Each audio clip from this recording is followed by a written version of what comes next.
घेऊन जाईल त्याला सर्व अर्थाने छळल्या जाईल आणि त्याच छळवणुकीचा प्रकार या ठिकाणी घडलेला आहे।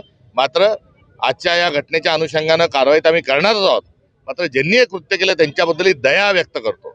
आणि ज्ञानेश्वर महाराजांनी संस्कृत मधली गीता ही मराठीत लिहिली, तेव्हा त्यांनाच मनुवाद्यांनी छळलं, तेव्हा त्यांनी पसायदान लिहिलं आणि त्या पसायदानातला जे खळांची व्यंकटी सांडो त्या सत्कर्मी रती वाढो भूता परस्परे जडो मैत्र जेव्हा ही केलेल्या व्यक्तींच्या बद्दल ही आमची असणारी भूमिका आणि भावना आहे।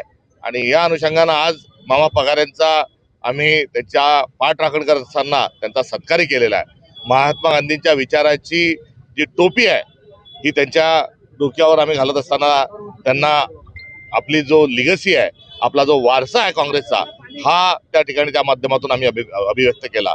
तर ब्लेझर घालून शिका, संघटित व्हा आणि संघर्ष करा बाबासाहेबांची आठवण ही ब्लेझर त्यांना आज या ठिकाणी दिलं तर विश्वाला शांतीचा संदेश देणार आहे। आणि ज्यांना विश्वशांती ज्या काँग्रेसचं लक्ष आहे तेच विश्वशांतीचा संदेश असणारी आणि करुणा, प्रज्ञाशील करुणा ज्यांच्या जवळ आहे अशा तथागत गौतम बुद्धांची मूर्ती आणि आपल्या भारताचं महान संविधान हे त्यांना आज या ठिकाणी देऊन आम्ही त्याचा सत्कार केला।